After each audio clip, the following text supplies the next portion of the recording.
বাসরাতে বউয়ের ঘুমটা যখন আপনি তুলবেন, লজ্জায় তার চেহারাটা যখন লাল হয়ে যাবে, তখনই তো আপনার সুখ আল্লাহ ঢালতে শুরু করবে। চিল্লায় বলেন ঠিক কিনা? এখন বউয়েরও শরম নাই, জামাইয়েরও শরম নাই, কারণ এই ক্লাস আগেই পার করে আসছে। ঠিক কিনা? এই ছেলে মেয়েদের সাথে ওঠা বসা, মেলা মেশা, ফ্রি মিক্সিং, এগুলো তো আগেই শেষ, আগেই শেষ। এখন বলে আমার জিএফ আসছে, জিএফ, আমার বিএফ আসছে, বিএফ। এগুলো কি? জিএফ কি রে? ওই যে কয় গার্লফ্রেন্ড, সব জানে, বয়ফ্রেন্ড। ফেসবুকে আমি দেখলাম লেখছে ক্রাশ খাইছে, ক্রাশ। কি রে, এটা কই পাওয়া যায়? হুজুর এটা ওইটা না। আহা, কপাল পোড়ায় জাতি, শরম নাই, লজ্জা নাই। লাজ লজ্জা খুব ভালো জিনিস আমার ভাইয়েরা। কোন এলাকা দেখি? এই ক্যান্টনমেন্ট দৌলতপুরের, মধ্যম শাহ দৌলতপুরে, যাদের কানে আমার মাইকের আওয়াজ যায়, মায়েরা বোনেরা, লজ্জা শরম তোমাদের ভূষণ, এটা তোমাদের সিকিউরিটি, এটা তোমাদের সেফ গার্ড। এজন্য বেশরম হবা না, নির্লজ্জের মতো পাখি ড্রেসের জন্য কান্নাকাটি করবা না, লেহেঙ্গার জন্য বায়না ধরবা না, বোরকা পরবা, সম্মান বাড়াবে কে? লাজ শরম হারাবেন, নিজের কপালে নিজে কুড়াল মারবেন। এই জন্য দাম্পত্য জীবনের সুখী না। আমাদের কাছে এসে বলে হুজুর আমার বউরে আমার ভালো লাগে না। তো ভালো লাগবো কেন? তুই তো আরো 10 ক্লাস পার করে আসছিস, এমন কোন আকাম কুকাম নাই, তুই করস নাই।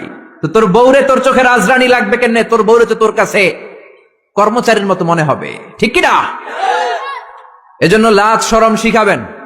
বাচ্চারে কোনোদিন প্যান্ট খুলতে বলবেন না মানুষের সামনে। বিশ্বনবী বললেন চাচা আমি খুলবো না। কি বললেন? চাচা আই ফিল শাই, আমার লজ্জা লাগে, আমি খুলবো না। আবু তালেব ছাড়ার পাত্র না। না রে ভাতিজা, ছোট্ট মানুষ, তুই বুঝোস না, তোর কষ্ট হয়। বিশ্বনবী কয় কষ্ট হয়, তারপরেও খুলবো। এত লাজুক ছিলেন এই লোকটা। কুমারী নারীর চেয়েও বিশ্বনবী বেশি লাজুক ছিলেন। সুবহানাল্লাহ। এই জন্য নারীরা বিশ্বনবীর কাছে প্রশ্ন করতে আসতো না, লজ্জায়। বিশ্বনবীও লজ্জা পায়, নারীরাও লজ্জা পায়। প্রশ্ন হবে, উত্তর হবে। এই জন্য আল্লাহ বললেন নবী, সাহাবারা আপনার কাছে আসে, প্রশ্ন করে, দৈনন্দিন জীবনের জীবন ঘনিষ্ঠ বিষয়গুলো জেনে যায়, নারীরা আসতে পারে না। এই জন্য আমি আপনার বিবির সংখ্যা বাড়িয়ে দিলাম, সব নারীরা আপনার বিবির কাছ থেকে মাসালা জেনে নিবে।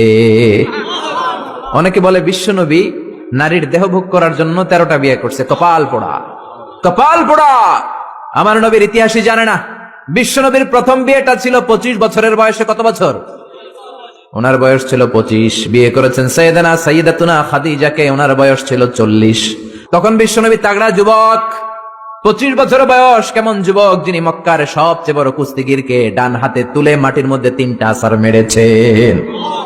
বিশ্বনবী বলতেন আমার হাতে 40 জন জান্নাতি লোকের শক্তি দিয়েছে কে? ওই শক্তিশালী পুরুষরা।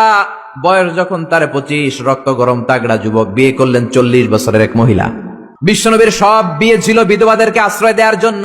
একটা মাত্র বিয়ে ছাড়া, সেটাও আকাশের উপর থেকে বিয়ে পড়িয়েছে কে? জান্নাতি রেশমের কাপড়ের মধ্যে আয়েশার চেহারা এনে জিব্রাইল বললেন মেয়েটারে কেমন লাগে? নবী বললেন ভালো লাগে। তার 1 সপ্তাহ পরে আবার ছবি এনে বললেন ও নবী, আবু বকরের মেয়ে, আল্লাহ সরাসরি বিয়ের প্রস্তাব পাঠিয়েছেন। বিশ্বনবী বললেন জিব্রাইল, তুমি যদি বিয়ের ঘটক হও, আল্লাহ যদি হয় কাজী, আমি মুহাম্মদ রাজি। হয়ে গেল বিয়ে। বিশ্বনবী 50 বছরের আগ পর্যন্ত সেকেন্ড ম্যারেজ করে নাই। সুবহানাল্লাহ কইতে মন চায় না মিয়া? কপাল পোড়া। এরা বলে নারী লোভী মুহাম্মদ 13টা বিয়ে করেছে। নাস্তিকেরা বলে পড়েন নাউযুবিল্লাহ। 4টা কারণে বিশ্বনবীর এতগুলো বিয়ে হয়েছে। জোরে বলেন কয়টা? একটা হচ্ছে এডুকেশনাল কজ, একটা হচ্ছে লিগ্যাল কজ, একটা হচ্ছে সোশ্যাল কজ, আর একটা হচ্ছে পলিটিক্যাল কজ।